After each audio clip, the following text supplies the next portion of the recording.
Subscribe करें हमारा YouTube channel, bell icon को क्लिक करना ना भूलें, जिससे आगे आने वाले सभी YouTube अपडेट्स, वीडियोस, नोटिफिकेशंस आपको मिलते रहें।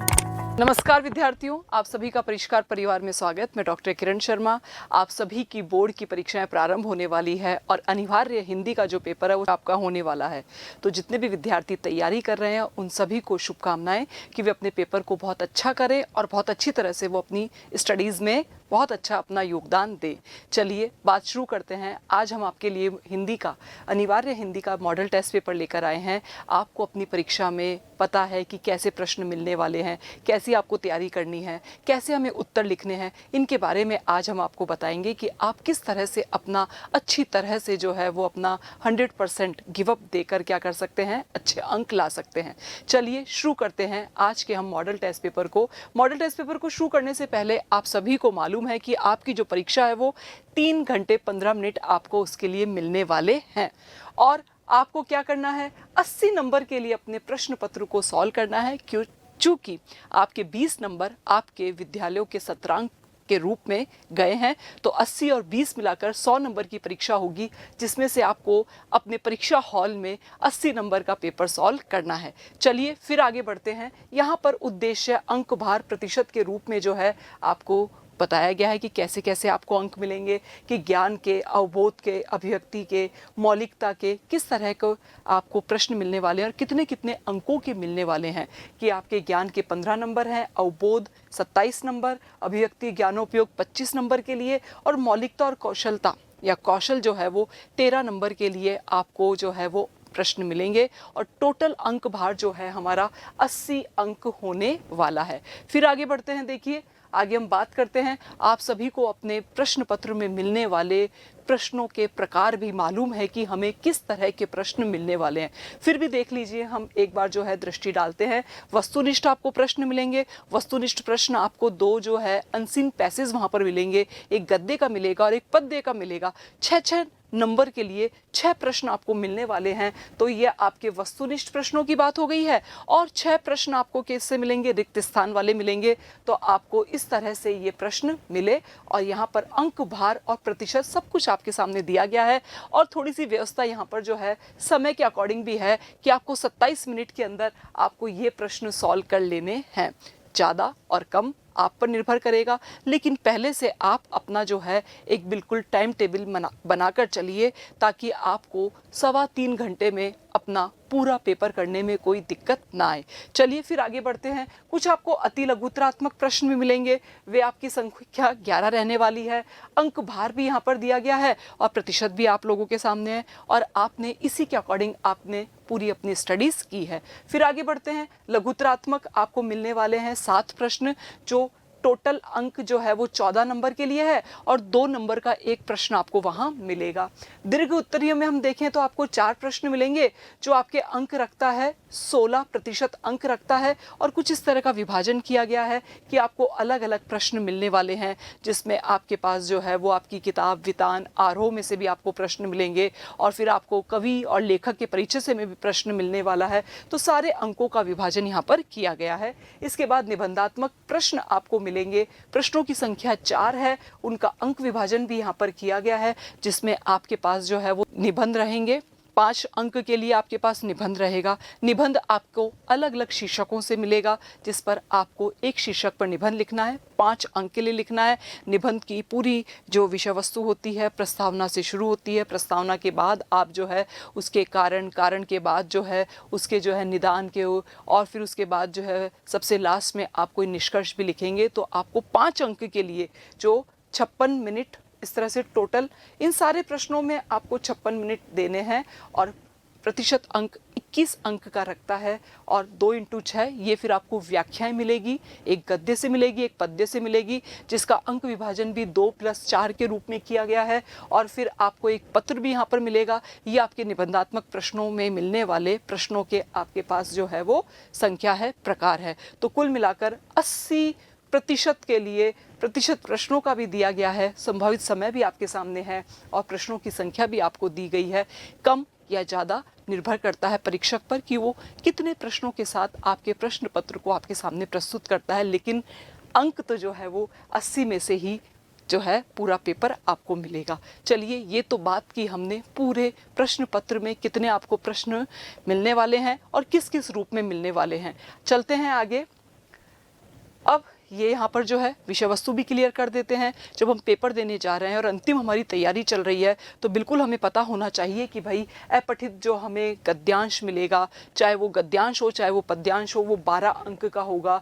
निबंध हमें 5 नंबर के लिए वहाँ पर लिखना होगा, तो उसकी अच्छे से हमें विषय वस्तु भी तैयार करनी होगी। पत्र हमारे 4 नंबर का आएगा। पत्र आपके जो है सिलेबस में दिए हुए हैं कि कुछ आपको पत्र जो है वो अर्थशास्त्र के मिलेंगे, निविदा मिलेगी, और जो भी टॉपिक आपको दिए गए हैं उन्हीं से रिलेट करते हुए पत्र आपको मिलेंगे। 2 पत्रों में से आपको एक पत्र वहां पर लिखना है, चाहे वो आपका जो है वो अर्थशास्त्रीय हो, कोई कार्यालय ज्ञापन हो, निविदा हो, जो भी आपको जिस रूप में मिले उस रूप में आपको लिखकर आना है। व्यवहारिक व्याकरण है 8 अंक की। उस व्याकरण में आपके जितने भी आपके अंश लगाए हुए हैं पाठ्यक्रम में, उनके अकॉर्डिंग आपको प्रश्न मिलने वाले हैं। अभिव्यक्ति और माध्यम, जहां पर जनसंचार की विधाओं को लेकर आपसे बात की जाएगी, चाहे वो आपके प्रिंटेड मीडिया हो, चाहे वो आपके टेलीविज़न हो, रेडियो हो, जनसंचार हो, इनसे रिलेटेड आपका वहाँ पर सिलेबस रहने वाला है। आरोह और वितान जो आपकी 2 किताबें हैं, आरोह जिसमें आपके गद्य और पद्य के पाठ हैं, वितान जिसमें आपके 4 लंबे पाठ लगाए गए हैं, 4 से 5, आपको सबको मालूम ही है। उनसे संबंधित आपको जो है 12 नंबर से मिलने वाले प्रश्न आपको मिलेंगे। तो ये कुछ अंक भार भी इस रूप में दिया गया है कि किसको कितना वेटेज देना और कितनी अध्ययन हमें करना है। वैसे आप सभी ने आपके सभी पाठों को पढ़ लिया होगा। जो भी आपके कवि की रचनाएं लगी हुई है, लेखक की जो रचनाएं आपके पाठ्यक्रम में, उन सब की तैयारी आपने बहुत अच्छे से कर ली है। मार्च को होने वाली परीक्षा में आप पूरा अपना 100% जो है अच्छे से योगदान देंगे ही। चलिए शुरू करते हैं और आपके पाठ्यक्रम का इन प्रश्नों के माध्यम से रिवीजन करते हैं, ताकि अंतिम समय में और रिवीजन करेंगे तो आपके और डाउट्स क्लियर हो जाएंगे और कैसे हमें अध्ययन करना है, कैसे हमें वहाँ उत्तर लिखने हैं, बिल्कुल उन्हीं के साथ हम अपना सटीक और सही योगदान वहाँ पर दे पाएंगे। शुरू करते हैं। देखिए, सबसे पहले मैंने आपसे बात की थी कि आपको जो है एक तो पद्यांश मिलेगा अपठित और एक गद्यांश मिलेगा, और उसमें से ही आपको 6 प्रश्न मिलेंगे। यानी कि एक प्रश्न आपका 1 अंक का है और 6 प्रश्न आपके कैसे होंगे, वस्तुनिष्ठ प्रश्न होंगे ही। तो बात करते हैं। देखिए, अब पद्यांश को पढ़ना है। इस पूरे पैराग्राफ में ही, इस पूरी कविता में से ही जो आपको दी गई है, इस पूरे पद्यांश में से ही आपको प्रश्नों के उत्तर भी मिलने वाले हैं। तो बिल्कुल धैर्य के साथ अपनी परीक्षा हॉल में आप अपने दोनों पद्यांशों को पढ़ेंगे और वहीं से 12 नंबर अपनी मुट्ठी में कर लेंगे आप, क्योंकि उसके बाहर आपके प्रश्न जाने वाले हैं नहीं। तो एक आपके लिए जो है ये पैराग्राफ, या हम कहें कि एक पद्यांश आपके सामने आया है, इससे मिलता जुलता पद्यांश आपको जरूर मिलेगा, और वो पद्यांश वेरी इजी गोइंग, आप उसमें से प्रश्नों के उत्तर निकाल ही लेंगे। तो देखिए, रानी बढ़ी कालपी आई, कर 100 मील निरंतर पार, घोड़ा थक कर गिरा भूमि पर, गया स्वर्ग तत्काल सिधार, यमुना तट पर अंग्रेजों ने फिर खाई रानी से हार, विजयी रानी आगे चल दी, किया ग्वालियर पर अधिकार, अंग्रेजों के मित्र सिंधिया ने छोड़ी राजधानी थी, बुंदेले हर बोलों के मुंह हमने सुनी कहानी थी, खूब लड़ी मर्दानी वह तो झांसी वाली रानी थी। खूब आपने इस कविता को पढ़ा है, फिर इस कविता और भी आपके सामने आई है। इस रूप में आपको कोई ना कोई पद्यांश वहाँ पर मिलेगा ही। विजय मिली पर अंग्रेजों की सेना गिर आई थी फिर, अब के जनरल इसमें सन्मुख था, उसने मुंह की खाई थी, काना और मंदरा सखियां रानी के संग आई थी। तो बिल्कुल हमें ये पता रहना चाहिए कि कौन सी सखियों की बात यहाँ पर हो रही है। अगर इससे संबंध रखने वाला कोई प्रश्न हमें वहाँ मिलता है तो हमें कोई गलती वहाँ पर नहीं करनी है, और जो मुख्य आपको लगता है कि उस पैराग्राफ में हमारे लिए इंपॉर्टेंट है, उसको आप क्या करते जाएंगे, अंडरलाइन करते हुए चले जाएंगे कि ये हमें प्रश्नों के उत्तर में मदद कर सकता है। युद्ध क्षेत्र में उन दोनों ने भारी मार मचाई थी, पर पीछे ह्यूरोज आ गया, हाय घिरी अब रानी थी, बुंदेले हर बोलों के मुंह सुननी हमने कहानी थी, खूब लड़ी मर्दानी वो तो झांसी वाली रानी थी। झांसी वाली रानी कविता आप सभी जानते हैं कि इसकी कवित्री कौन है, सुभद्रा कुमारी चौहान है। अब चलते हैं, देखिए आपको प्रश्न कैसे परीक्षा में मिलेंगे। अब ऐसा पद्यांश कहीं से भी आ सकता है और वहाँ पर, लेकिन इतना श्योर रहिए कि 6 प्रश्नों के उत्तर आपको अपने उस पद्यांश में से जरूर मिल जाएंगे। ये तो एक एग्जाम्पल के रूप में हमने यहाँ पर इस कविता को लिया है, वैसे कोई भी पंक्तियाँ आपको परीक्षा में मिल जाएगी। अब खूब लड़ी मर्दानी किसके लिए कहा गया किया है तो 4 ऑप्शन भी मिलेंगे और चारों ऑप्शन में से हमने बार बार जो है यहाँ पर खूब लड़ी मर्दानी वह तो झांसी वाली रानी थी, तो रानी लक्ष्मीबाई आप सभी जानते हैं। 4 आपको ऑप्शन मिल रहे हैं यहाँ पर और ऐसा कोई विद्यार्थी नहीं है जो झांसी की रानी की कविता को नहीं जानता है और इसमें लड़ने वाली रानी का नाम नहीं जानता है, तो रानी लक्ष्मीबाई जो है इसका सही उत्तर हो जाएगा। तो मिल गया, वेरी इजी गोइंग, हमें अपने पहले प्रश्न का उत्तर पहले अंक के रूप में मिल गया। आगे बढ़ते हैं, देखिए नेक्स्ट, रानी का घोड़ा कहाँ स्वर्ग सिधारा, ग्वालियर, कालपी, झांसी, इंदौर। तो रानी का घोड़ा जो है वो कालपी में क्या कर जाता है, स्वर्ग सिधार जाता है। ये प्रश्न का उत्तर हमारा सही हो जाएगा। फिर आगे बढ़ते हैं, देखिए नेक्स्ट हमारा प्रश्न, रानी ने अंग्रेजों को फिर से कहाँ पराजित किया, गंगा तट पर, यमुना तट पर, ब्रह्मपुत्र तट पर, सतलज तट पर। तो हमारा सही उत्तर हो जाएगा यमुना तट पर, क्योंकि आपको अपने पद्यांश में से सारे उत्तर मिलते चले जा रहे हैं। इसके बाद आप अपने पद्यांश को या गद्यांश को 2 बार जरूर पढ़िएगा आप और अपनी स्पीड के साथ आप उत्तर लिखते चले जाइएगा। फिर पढ़ने में तो समय दीजिए और सही उत्तर के साथ अपने प्रश्न के उत्तर और अंकों को सहेजिए। अंग्रेजों का मित्र था ह्यूरोस, सिंधिया, इम्ब्रोस, सेना। तो कौन था अंग्रेजों का मित्र जो था वो सिंधिया था, तो आप इसे भी टिक लगाएंगे सही उत्तर के रूप में जो आपको पद्यांश में मिलेगा ही। फिर देखते हैं रानी के साथ युद्ध क्षेत्र में कौन गया था। यहाँ पर जो है वो सखियों के नाम या अन्य नाम आपको दिए गए हैं, तो आपको सही नाम को जो है वो टिक करना है। काना, मंदरा, काना और मंदरा, हंसा। तो आपका सही उत्तर क्या हो जाएगा, काना और जो मंदरा रानी की 2 सखियां थी वो रानी के साथ युद्ध क्षेत्र में जाती है।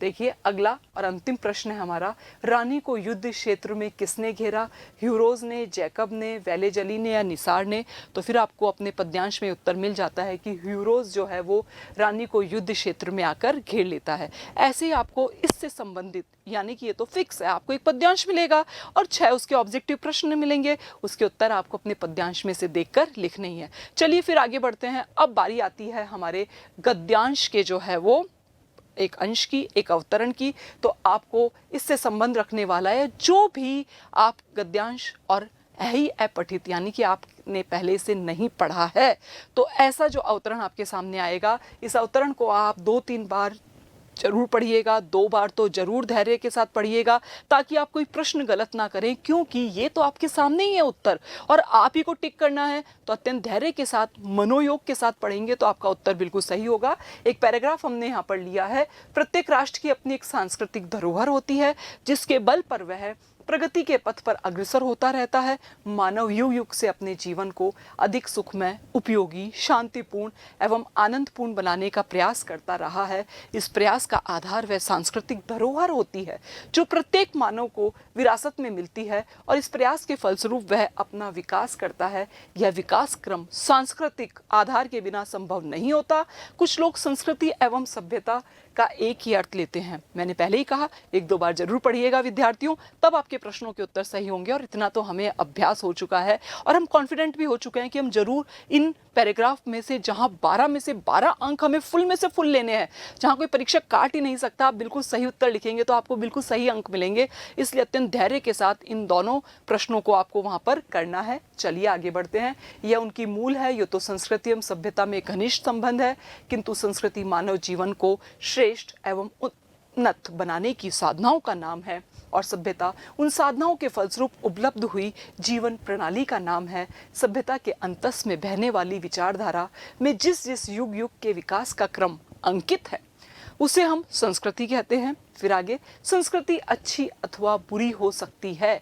किसी राष्ट्र की सभ्यता का मूल्यांकन हम उसकी संस्कृति के आधार पर कर सकते हैं। पूरी आप जो है आप लाइनों को पढ़िएगा, पूरे वाक्यों को पढ़िएगा और प्रत्येक राष्ट्र की संस्कृति वहाँ की भौगोलिक परिस्थितियों पर निर्भर होती है। सब पढ़िएगा अच्छी तरह से ताकि कोई प्रश्न आपको जो मिलने वाला है उसका उत्तर आप सही दे पाएं।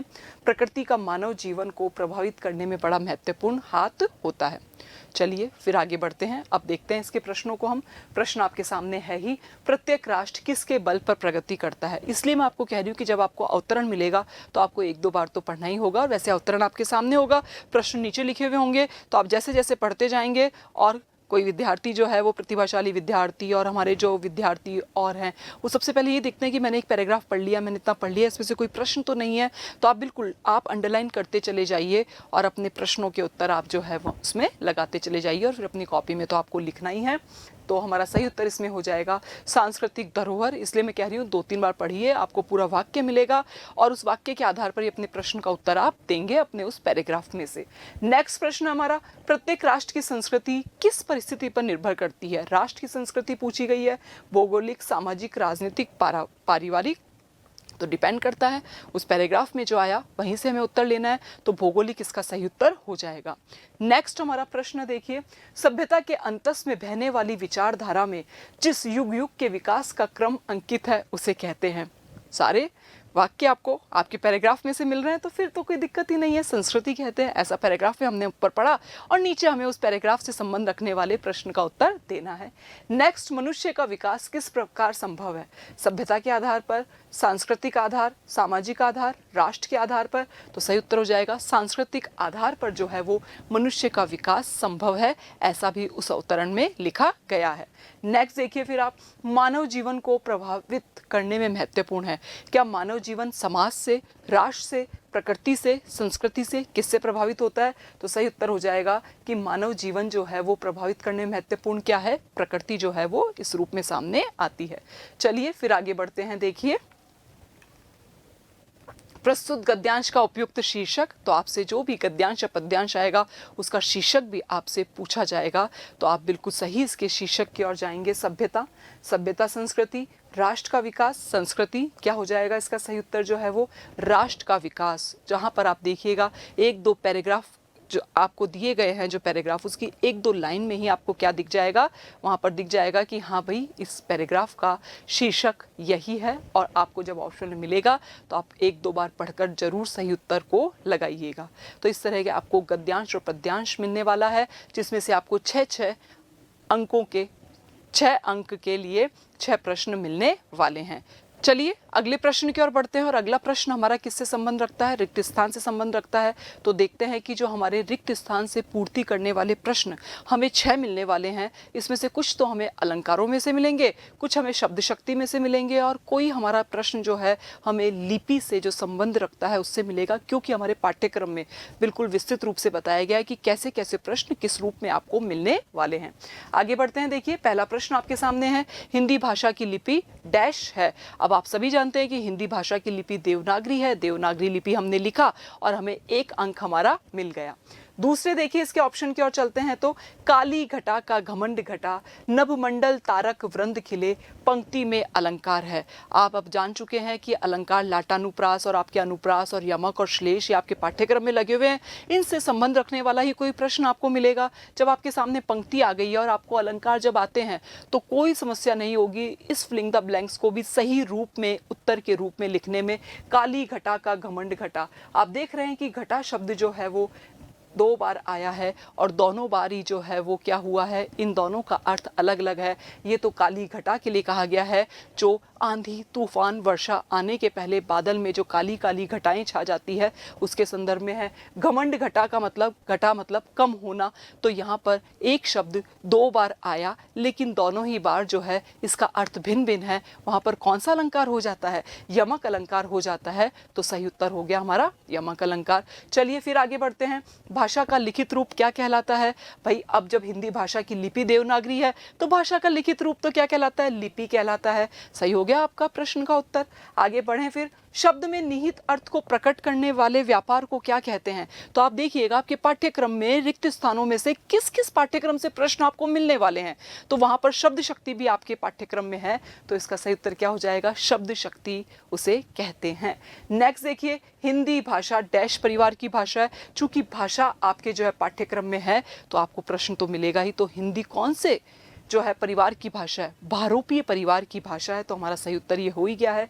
अगला जो है प्रश्न हमारा है, कनक कनक ते 100 गुनी मादकता अधिकाय पंक्ति में अलंकार है। अब देख लीजिए यहाँ पर कनक कनक ते 100 गुनी मादकता अधिकाय पंक्ति में अलंकार कौन सा हो जाएगा हमारा? यहाँ पर भी आपको क्या मिल रहा है? कनक कनक जब शब्द 2 बार आ गया है तो यहाँ पर भी आपका यमक अलंकार हो जाएगा।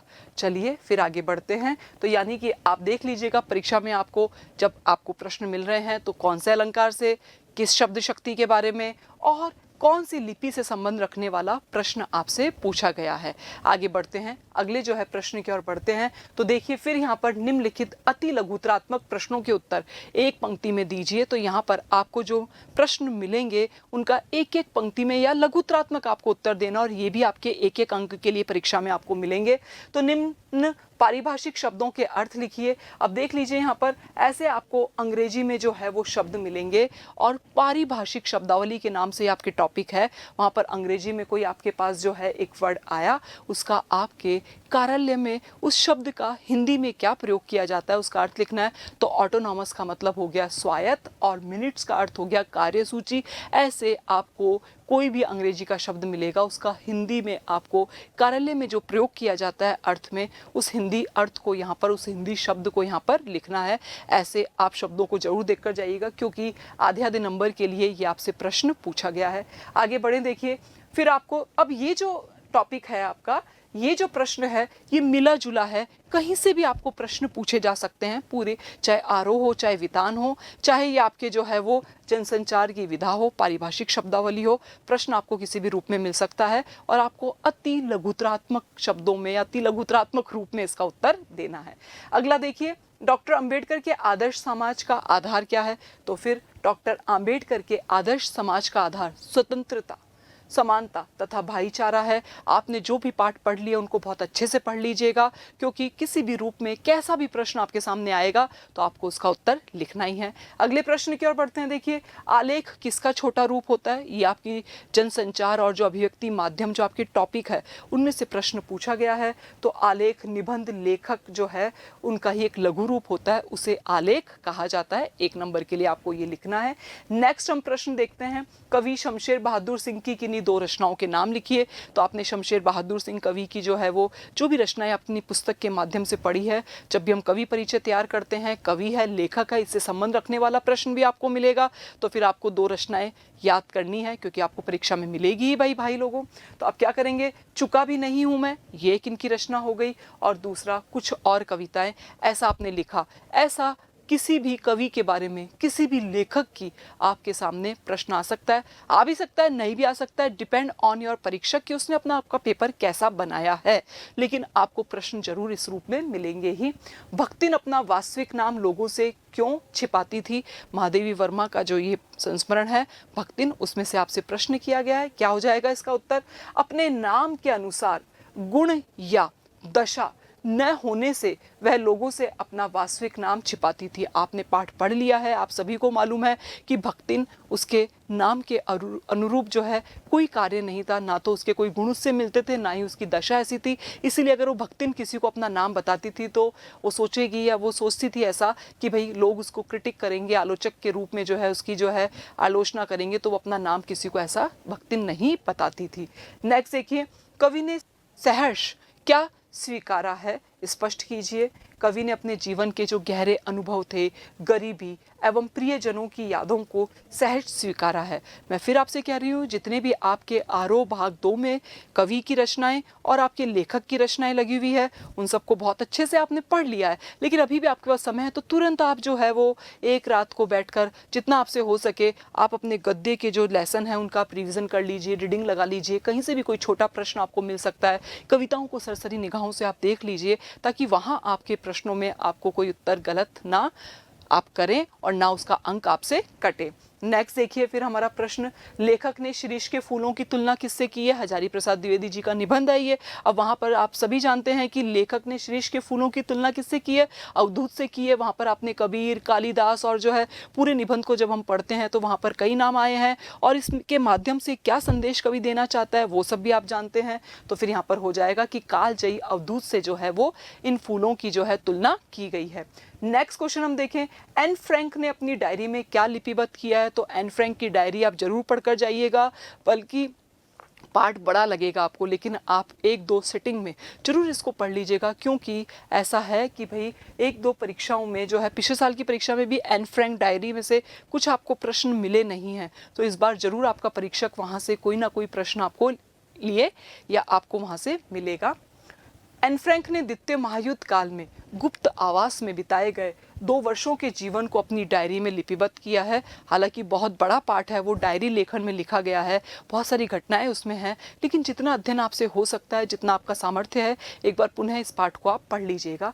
नेक्स्ट, लेखक ने दादा का जल्दी ईख पेड़ने का कारण क्या बताया है। ये आपके जूझ पाठ से लिया गया है। आत्मकथात्मक में जिस उपन्यास के रूप में आपके सामने वो कथा रखी गई है, तो क्या कारण था। दादा यहाँ पर जो है लेखक के पिता के रूप में सामने आया है, जो उसे दादा के रूप में पुकारते थे। क्यों वो अपनी जो खेत में लगी हुई ईख को जल्दी ही जो है वो ले लेता था, अपने खेतों से उस फसल को पूरा करके वो उसका क्या बनाता था, गुड़ बनाता था, ताकि औरों की जो है फसल का गुड़ सामने ना आए और वो ज़्यादा पैसे कमा ले। तो लालची स्वभाव का था दादा, इसलिए उस समय से पहले अपने क्या करता था, ईख को पेड़ लेता था, वहाँ से खेत से पूरी फसल को साफ कर देता था, अपने पास लाकर उसका गुड़ निकालकर बाजार में अपनी ईख के गुड़ को बहुत जल्दी वो लाता था ताकि लोग खरीद ले। हालांकि उस गुड़ में उतना टेस्ट नहीं होता था, लेकिन लालची स्वभाव के कारण उसका ऐसा बर्ताव हमारे सामने आता है। नेक्स्ट देखिए, लेखक का दादा लालची स्वभाव का था, वह गुड़ का ज़्यादा दाम जल्दी लेना चाहता था।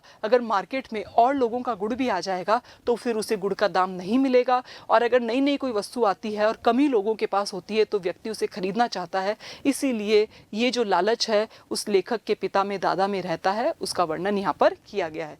चलिए फिर आगे बढ़ते हैं। देखिए, अब साफिया की सबसे बड़ी समस्या क्या थी, क्योंकि साफिया जब लाहौर जाती है अपने परिवार के लोगों से मिलने के लिए, तो वो वहाँ से क्या लेकर आना चाहती है, नमक लेकर आना चाहती है, लेकिन वो इंडिया, भारत उसे कैसे लेकर आए, उस समस्या को आपने पढ़ा, आपने देखा कि कैसे वो किन्नू के बैग में वो छुपा कर लेकर आती है।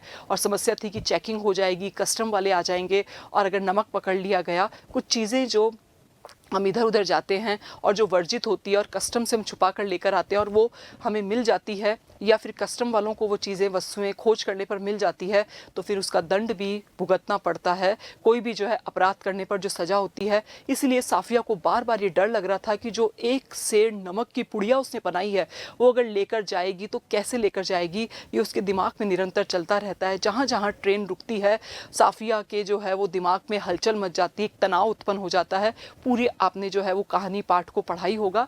चलिए तो देखते हैं। साफिया की सबसे बड़ी समस्या यह थी कि बादामी कागज की एक उसने पुड़िया बनाई जिसमें कोई सेर भर लाहौरी नमक था, वह अपने साथ भारत कैसे लेकर आए, क्योंकि कस्टम की चेकिंग में उसके पकड़े जाने का डर जो है वो साफिया को डराता रहता है।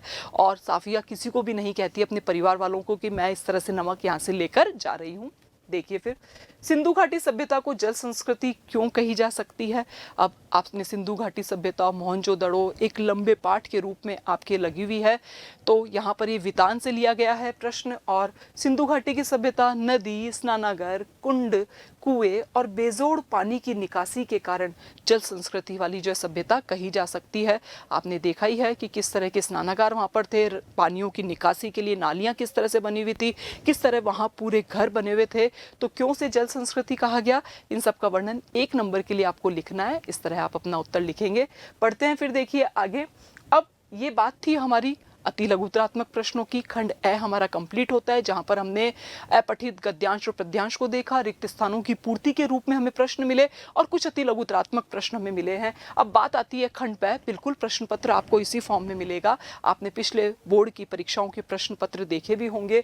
अब निम्नलिखित लघुतरात्मक प्रश्नों के उत्तर आपको अधिकतम 40 शब्दों में देने हैं। देखो आपके लिए बहुत आसान है, हर जगह आपके लिए शब्द सीमा भी लिखी गई है, उसके अकॉर्डिंग ही आप लिखे, न ज्यादा न कम। तो और अंक भी लिखे हुए हैं, तो बिल्कुल वेटेज आपको रखना है, आपको समय का ध्यान रखना है, जितना पूछा गया है उतना ही हमें बताना है। तो जनसंचार के प्रमुख माध्यम कौन कौन से हैं, संक्षेप में लिखना है। जनसंचार अभिव्यक्ति और माध्यम की जो आपकी पाठ्य पुस्तक लगी हुई है वहीं से आपको ये प्रश्न मिला है।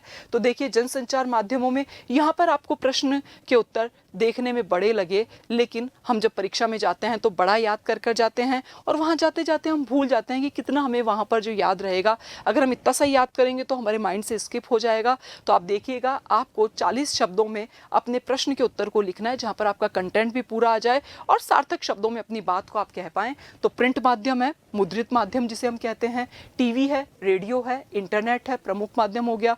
प्रिंट माध्यम के अंतर्गत समाचार पत्र आता है आपका, सभी तरह की पत्र पत्रिकाएं जिससे हमें कोई जानकारी मिलती है। इनमें समाचारों की मुद्रित माध्यम में प्रस्तुति रहती है, रेडियो श्रव्य तथा टेलीविजन श्रव्य दृश्य है, और इंटरनेट तो पढ़ने, सुनने, देखने तीनों की सुविधा यहाँ पर उपलब्ध रहती है। तो इस तरह से जनसंचार के लिए आपसे प्रश्न पूछा गया है। 40 शब्द आप अपने प्रश्न पत्र में देखिएगा कितने अंकों के लिए पूछा गया है, उसके अकॉर्डिंग अपने प्रश्न के उत्तर को आप लिखिएगा। चलिए फिर आगे बढ़ते हैं। का उत्तर हमारा ये भी है, तो आप देखिएगा यहाँ पर अगर आपको लगता है कि मैंने तुरंत लिख दिया और मेरी कैपेसिटी है, मैं अच्छा लिखता हूँ, तो आप और भी इसमें ऐड कर सकते हैं कि इंटरनेट को सर्वाधिक वर्तमान में उपयोगी माना जाता है, लेकिन इस माध्यम की सुविधा सभी के पास नहीं रहती। बिल्कुल सही है, जिसके पास जो है वो ब्रॉडकास्ट नहीं है, जिसके पास नेट की सुविधा नहीं है, वो इंटरनेट से अपना लाभ नहीं ले सकता है। इस दृष्टि से समाचार पत्र और पत्रिकाएं सबसे सहज और प्राप्य जो है वो जनसंचार माध्यम है।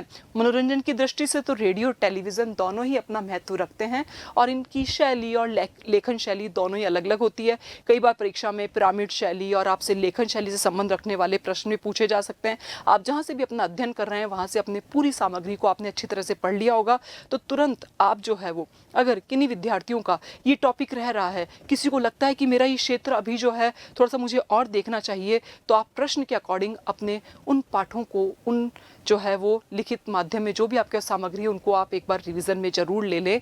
आज तारीख जो है वो आपके सामने है ही, तो आप जरूर इसको ध्यान में रखते हुए अपने अध्ययन का पुनः रिवीजन कर ले। आप जो है शॉर्ट जो है वो कोर्स का रिवीजन करें ताकि अच्छे अंक आपके सामने आ सके।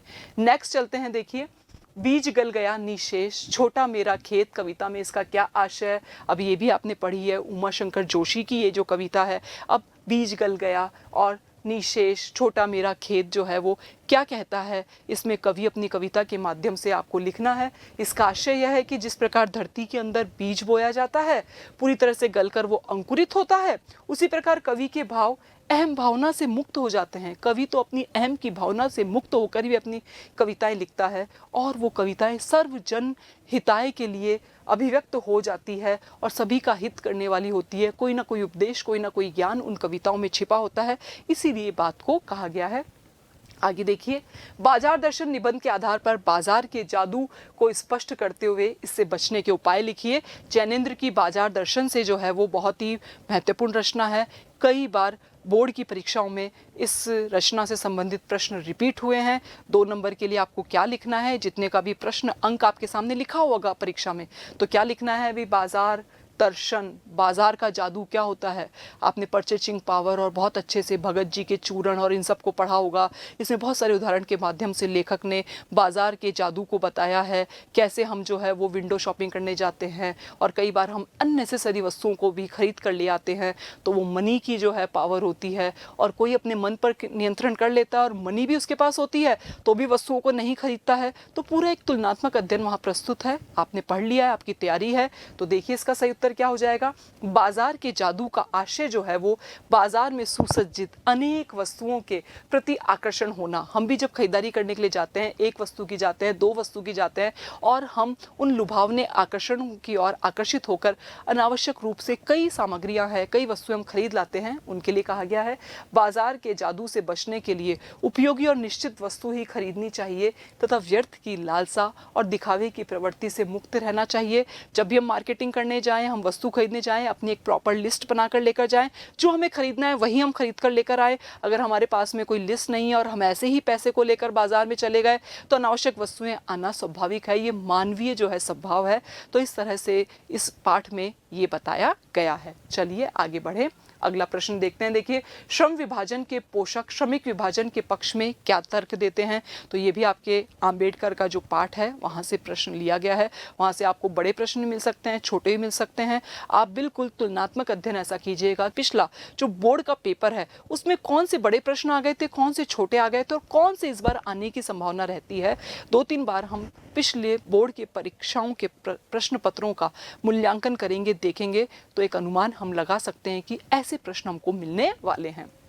नेक्स्ट देखिए इसका उत्तर, जातिवाद के पोषकों का मानना है कि आधुनिक सभ्य समाज कार्यकुशलता के लिए श्रम विभाजन आवश्यक मानता है और जाति प्रथा श्रम विभाजन का ही रूप है, इसलिए श्रमिक विभाजन का स्वतः ही तय हो जाने में कोई बुराई नहीं है। आप जब उस पाठ को पढ़ेंगे तो आपने पढ़ लिया है भाई, आप फिर रिवीजन करेंगे तो आपसे जैसे जैसे प्रश्न पूछे जाएंगे आप उसका उत्तर वहाँ पर लिखिएगा। बस अपने समय का और अपने कंटेंट का जरूर ध्यान रखिएगा। कितने शब्द सीमा में और कितने अंक के लिए आपको प्रश्न का उत्तर लिखना है। चलिए फिर आगे बढ़ते हैं, हम देखते हैं सिल्वर वेडिंग कहानी से हमें क्या शिक्षा मिलती है। 2 नंबर के लिए हमें लिखना है।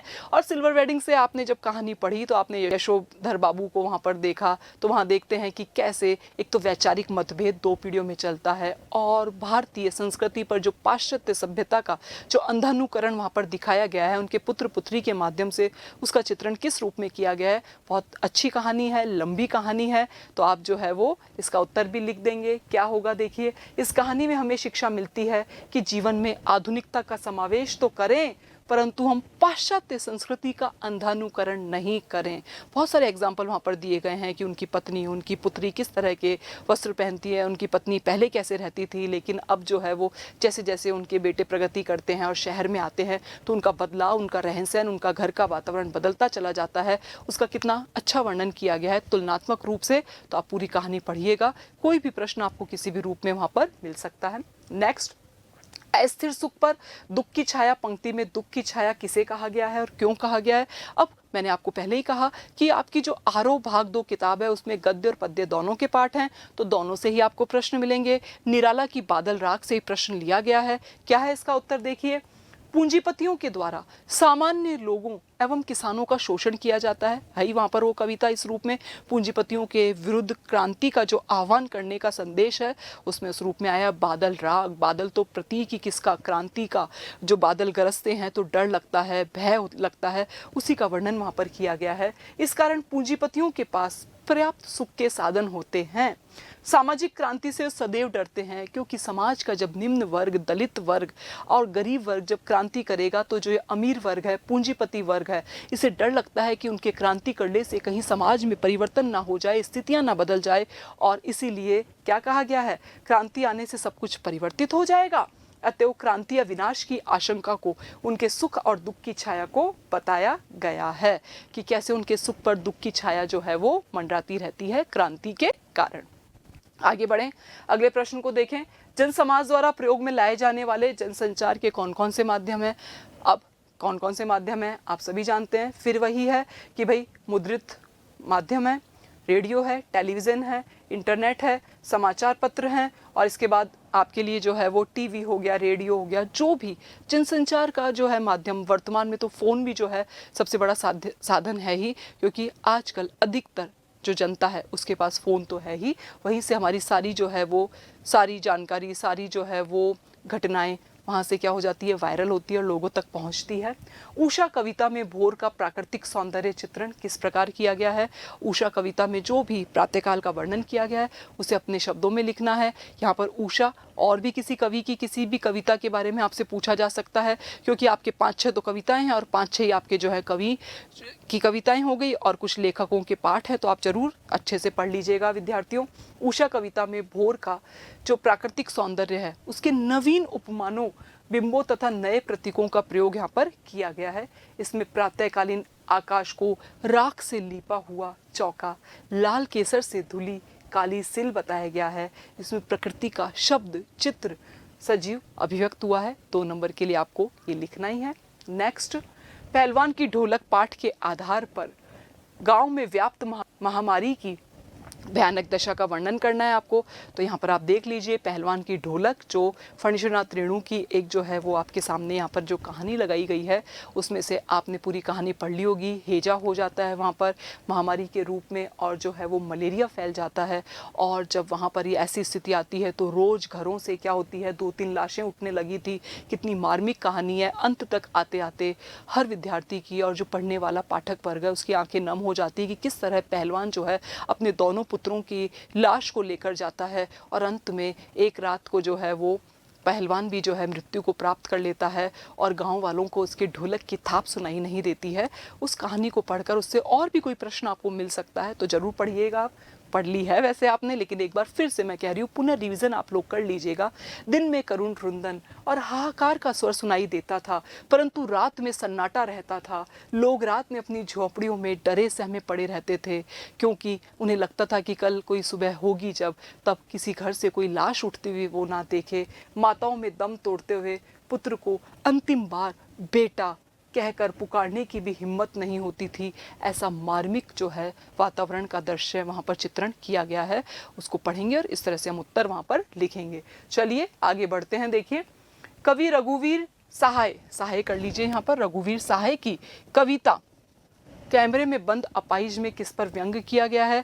आपने कैमरे में बंद अपाहिज पढ़ाई है कि वर्तमान में हर चैनल अपनी टीआरपी को बढ़ाने के लिए कोई भी संवेदनशील मुद्दा लेकर आते हैं ताकि लोग ज़्यादा से ज़्यादा उनको देखें और वो ऐसे संवेदनशील मुद्दों पर, या फिर जो यहाँ पर जो कविता है, जैसे यहाँ पर जो ये व्यक्ति है, इसको संवेदनाओं के प्रति तो लोगों को आकर्षित तो करेंगे कि भाई हाँ, लेकिन उसका मजाक बनाया जाता है।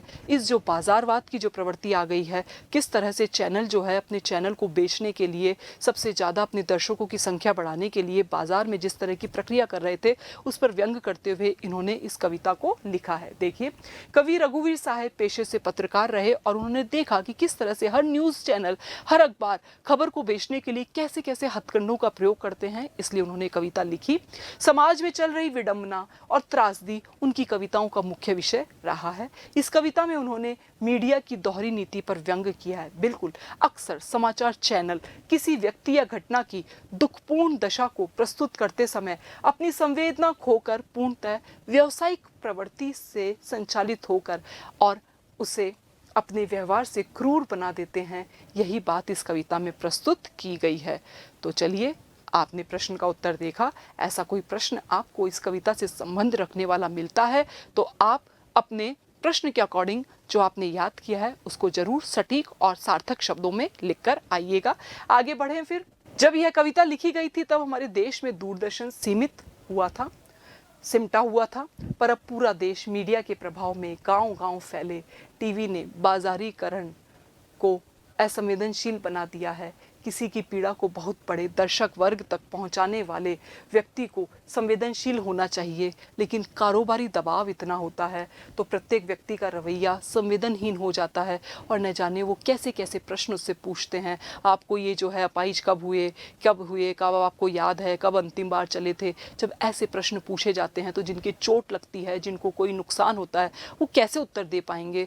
तो सामने जो उत्तर देने वाला व्यक्ति है वो निरुत्तर हो जाता है और इस पर भी जो है वो टीआरपी बढ़ाने के लिए जो भी प्रस्तुतकर्ता उसका इंटरव्यू ले रहा है वो भी इस खबर को भुनाता है, उसकी जो है आंखों में आए आंसू के ऊपर कैमरे को केंद्रित कर देता है। ये पूरी कविता का भाव आपने पढ़ा होगा, उसके अकॉर्डिंग आप इसका उत्तर लिखेंगे। अपनी व्यंजना में यह कविता हर ऐसे व्यक्ति पर व्यंग करती है जो दुख, दर्द, यातना और वेदना को जो है बेचना चाहता है। चलिए आगे बढ़ते हैं, अगले प्रश्न को देखते हैं। देखिए, ऐसे विषम प्रतिद्वंदियों की स्थिति कल्पना में भी दुर्लभ है। लेखिका महादेवी वर्मा ने ऐसा क्यों कहा। देख लीजिए, आपको अथवा में भी प्रश्न मिल रहे हैं तो आपको जो बहुत अच्छी तरह से आता है उस प्रश्न के उत्तर को आप लिखिएगा। देखते हैं क्या है प्रश्न का उत्तर। चूंकि अब यहाँ पर ये प्रश्न और महादेवी वर्मा से आपको स्पष्ट हो ही गया है कि भक्तिन पाठ से प्रश्न आया है। क्या कहना चाहती है इस पंक्ति के माध्यम से महादेवी वर्मा। उत्तर है, लेखिका के पास रहने वाली भक्तिन कारागार के नाम से ही बेहोश हो जाती थी, लेकिन जब उसे पता चला लेखिका को कारागार जाना पड़ सकता है तो उसके साथ जाने के लिए उसने अपने डर को तो पीछे छोड़ दिया, क्योंकि भक्तिन कभी भी महादेवी वर्मा को अकेली नहीं छोड़ना चाहती थी। इसलिए वह लेखिका से पूछती है कि क्या सामान बांध ले जेल में जो काम आएगा। लेखिका कहती है कि उसे कौन समझाए कि इस यात्रा में अपनी सुविधा अनुसार न तो सामान ले जा सकता है कोई व्यक्ति और ना ही किसी दूसरे व्यक्ति को ले जा सकता है। लेकिन भक्तिन चूंकि जो है वो महादेवी वर्मा का साथ नहीं छोड़ना चाहती है, इसलिए वो जेल में भी जो है वो महादेवी वर्मा के साथ जाना चाहती है। इसीलिए इन ऐसी विषम प्रतिद्वंदियों की स्थिति कल्पना में भी दुर्लभ है। ये यहाँ पर जो है वो अपना प्रसंग, अपना जो बात उन्होंने लिखी है भक्तिन में, उसको समझाना चाहती है। नेक्स्ट देखिए फिर आप, लेकिन भक्तिन के लिए बातें सिर्फ कोई अर्थ नहीं रखती है। उसके लिए इससे बड़ा अंधेर और कुछ ना होगा कि जितना मालिक को बंद कमरे में अन्याय नहीं, लेकिन नौकर को अकेले छोड़ देने में अन्याय है। कि भाई मालिक को तो छोड़ दे बंद कमरे में, लेकिन नौकर मालिक के साथ ही रहेगा, वो अकेला नहीं रहेगा। यहाँ मालिक वहाँ नौकर अगर नहीं होता है, ऐसा तो वह बड़े लाड से लड़ने को भी तैयार है कि जहाँ मालिक रहेगा वहीं नौकर रहेगा। अगर ये नहीं माना गया और ऐसा नहीं हुआ तो बड़े लाड से भी जो है वो इसके लिए लड़ जाएगी। कोई माई आज तक लाड से लड़ी या नहीं, पर भक्तिन का जो काम है वो लाड से लड़े बिना चल ही नहीं सकता। लेखिका उसके इसी व्यवहार और बातों के लिए उसे प्रतिद्वंदी कहती है, फिर भी दोनों को साथ रहना है जिसके लिए कल्पना करना भी बहुत मुश्किल है। तो यहाँ पर पाठ है, पाठ से पंक्ति ली गई है, वहाँ पर पाठ को आपने पढ़ा है, वहीं से आपके लिए कोई प्रश्न पूछा जाएगा तो आप अच्छे से उसका उत्तर लिखकर आएंगे ही। अपने अंक देखिएगा प्रश्नों के सामने, कितने अंक के लिए आपको उत्तर लिखना है, कितने शब्द सीमा में लिखना है, उसके अकॉर्डिंग ही अपनी विषय वस्तु को आप जरूर लिखिएगा। आगे बढ़ते हैं। देखिए, देख आईने में चांद उतर आया है, पंक्ति के माध्यम से कवि क्या बता रहे हैं। तो देखिए, ये कविता भी आपने पढ़ी है और यहाँ पर देखिए कवि गोरखपुरी की रुबाइयाँ ली गई है यहाँ पर, और उसकी रचना गुले नगमा से ली गई। ये रुबाइयाँ उर्दू और फारसी का एक छंद है। गोरखपुरी की रुबाइयाँ आपके पाठ्यक्रम में लगी हुई है। तो रुबाइयाँ क्या है? उर्दू और फारसी का छंद है, या एक लेखन शैली है जिसमें ये लिखी जाती है। इस पंक्ति में कवि ने माँ और शिशु के मध्य जो वात्सल्य रस है उसको स्पष्ट किया है। शिशु चंद्र खिलौना लेने के लिए मचल रहा है, माँ अनेक प्रयत्नों से उसे बहलाने की कोशिश कर रही है, लेकिन बच्चों को जो जिद लग जाती है, बच्चा अपनी जिद को पूरी करके ही मानता है, और माँ भी अनेक प्रयासों से, यत्नों से उसे मनाने का प्रयास करती है, लेकिन माँ है, माँ अपने बच्चों को कैसे मनाएगी, देखो उसका भी आपने अर्थ पढ़ा है, किस रूप में आपको लिखना है। किंतु बच्चा तो बच्चा ही है, उसे समय, उसे जो चाहिए उसे चाहिए, जब तक उसे मिल ना जाए वह स्वयं को और माँ को परेशान बनाए रखता है। ऐसे कई वाक्य, ऐसे कई आपने जो है उदाहरण अपने घर में भी देखे हैं। तो देखिए माँ किस तरह से उसकी उस जिद को पूरा करती है। तभी माँ उसकी जिद पूरी करने हेतु आईना लाकर शिशु को उसमें चांद का प्रतिबिंब दिखाती है और कहती है, देख इसमें तेरा चांद खिलौना, अब यह तेरा हुआ। बच्चा उस खिलौने को पाकर अति प्रसन्न है तथा उसकी खिलखिलाहट से पूरा वातावरण गुंजायमान है। तो ऐसे कोई भी पंक्ति आए आपके सामने और कोई रुबाई आए, उसका अर्थ आपको इस रूप में लिखना है। चलिए फिर आगे बढ़ते हैं। देखिए, सच्चे लोकतंत्र की स्थापना के लिए किन विशेषताओं का होना आवश्यक है, पाठ के आधार पर स्पष्ट कीजिए। इसलिए मैं आपसे कह रही हूँ कि आप जरूर ये देखना कि भाई कैसे प्रश्न आपको मिलने वाले हैं। आपने अपना पूरा अध्ययन कर लिया है, एक बार पुनः आप अपने जो है उन पाठों का, उन जो है वो कविताओं का और आपके जो भी अन्य पाठ्यक्रम में लगे हुए जो शीर्षक है उनका अध्ययन जरूर कर लीजिएगा। रिवीजन के रूप में आपकी परीक्षा में आपको मदद करेगा ये। सच्चे लोकतंत्र की स्थापना के लिए समाज में बहुविध प्रकार के हित एवं कल्याणकारी कार्यों में सबका हिस्सा होना चाहिए, तभी लोकतंत्र स्थापित हो सकता है। सारी योजनाओं का लाभ सभी को मिले, सभी को मिलजुल कर उन हितों की रक्षा के लिए सजग और सतर्क भी होना चाहिए। बिल्कुल सही है। सामाजिक जीवन में निर्बाध रूप से मेलजोल बनाए रखने के संपर्क साधनों व अवसरों की उपलब्धता बनी रहनी चाहिए। मेलजोल या भाईचारा इस प्रकार होना चाहिए, जितने भी साधन हैं वो सभी वर्गों में समान रूप से समाज में विकसित हो, समाज में उनका जो है वितरण हो, तभी समाज में लोकतंत्र की जो है वो सच्चे लोकतंत्र की हम कल्पना को साकार कर सकते हैं। नेक्स्ट देखिए, जैसे दूध और पानी का मिश्रण जो आपस में मिलते हैं समरूप हो जाते हैं। सभी के मध्य श्रद्धा सम्मान का भाव होना चाहिए, सच्चे लोकतंत्र को हम इससे विकसित कर सकते हैं। विश्वास और आस्था की अखंड निधि होना चाहिए। ऊंच नीच व असमता का भाव दूर दूर तक किसी की सोच में नहीं होना चाहिए। समता, भातृत्व एवं स्वतंत्रता तीनों तत्वों का अद्भुत समन्वय लोकतंत्र की नींव होनी चाहिए, क्योंकि लोकतंत्र केवल शासन या पद्धति नहीं है, वरन लोकतंत्र सामूहिक दिनचर्या की एक रीति और समाज के सम्मिलित अनुभवों के आदान प्रदान का नाम है। ये कंटेंट आपके सामने है, इसमें से जितना आपको याद हो जाए और आप जो याद करना चाहते हैं, अपने शब्दों में जो लिखना चाहते हैं, उसके लिए आप स्वतंत्र हैं। तो लेकिन बस ध्यान रखिए कितनी शब्द सीमा में और कितने अंकों के लिए हमें अपने प्रश्न का उत्तर लिखना है। चलिए अगले प्रश्न की ओर बढ़ते हैं। देखिए, निम्न मध्यम वर्गीय ग्रामीण परिवेश का किशोर प्रतिकूल परिस्थितियों में भी आगे बढ़ना चाहता है। इस कथन की समीक्षा जूझ आत्मकथात्मक उपन्यास के अंश पर कीजिए। तो आपने वो उपन्यास का जो अंश आपके पाठ्यक्रम में लगा हुआ है, जूझ शीर्षक के माध्यम से आपने बहुत अच्छा उसको पढ़ लिया होगा। निम्न मध्यम वर्गीय ग्रामीण परिवेश का किशोर आनंद यादव अपने आलसी, निकम्मा और अय्याशी पिता के द्वारा 5वीं कक्षा में आने के बाद जो है पाठशाला से हटा लिया गया था। उसका पिता आवारा सांड की तरह घूमने के लिए अपने बेटे को क्या करता है, खेती में कोल्हू की जगह उसे जोत देता है। बेटा भी पिता की आज्ञा के अनुसार क्या करता है, खेतों में पानी लगाता है, ढोर चराता है, जुताई बुवाई करता है, आदि करते हुए भी हर कीमत पर वो पढ़ना चाहता है और वो अपनी पढ़ाई को आगे जारी रखता है, आगे पढ़ना चाहता है, क्योंकि उसे लगता है कि खेती में जीविकोपार्जन कठिन है, पढ़ने के बाद नौकरी करने से जीवन सरलता से चलाया जा सकता है। इसलिए वह अपने पिता द्वारा लगाई गई कठोर शर्त को परिश्रम पूर्वक पूरी करके भी पढ़ना चाहता है। इस तरह वह आगे बढ़ने में सफल रहता है और आनंद यादव जी ने जो है वो एक लेखक के रूप में, एक कवि के रूप में जो है अपनी प्रसिद्धि को प्राप्त किया ही है। पाठ के अंत में आपने जाना है इसे, प्रारंभ में आपने परिचय के रूप में इसे देखा है। आगे बढ़ते हैं, देखिए, क्या पाश्चात्य संस्कृति के प्रभाव को सिल्वर वेडिंग कहानी की मूल संवेदना कहा जा सकता है? तर्क सहित उत्तर दीजिए, अथवा में आपको प्रश्न मिलते चले जा रहे हैं। फिर मैं आपसे कह रही हूँ कि जो आपको बहुत अच्छी तरह से आए उसी प्रश्न के उत्तर को वहां पर लिखिएगा। उत्तर देखते हैं, देखिए, कहानीकार मनोहर श्याम जोशी जो हैं वो स्वयं कुमाऊं गढ़वाली जीवन शैली के पक्षधर रहे हैं, लेकिन धीरे धीरे पाश्चात्य संस्कृति के प्रभाव से ग्रसित अपने बंधुओं को देखकर उन्हें बहुत ही दुख होता था। इसी भाव से प्रेरित होकर उन्होंने सिल्वर वेडिंग कहानी की रचना की। आप लिखना चाहें तो लिख सकते हैं, नहीं तो आप डायरेक्ट जो है वो आप संवेदना क्या है मूल, आप उस पर भी आ सकते हैं। अतः यही उनकी मूल संवेदना है। वे बहुत आहत होते थे जब वे देखते थे कि हम लोग भारतीय संस्कृति को पिछड़ी मानकर छोड़ते चले जा रहे हैं और नई सभ्यता के रंग में ढलना चाहते हैं। तो थोड़ा सा आपने यहाँ से परिचय लिया, फिर लोगों पर जो उन्होंने प्रभाव देखा, परिवर्तन देखा, उसको समझते हुए, जानते हुए, उस वेदना से गुजरते हुए उन्होंने इस कहानी की रचना की। यशोधर बाबू बार बार यही कहते हैं कि हम अपने आदर्शों को त्याग कर silver wedding, happy birthday, Valentine day मनाने जैसे विलायती शौक क्यों पाले हुए हैं?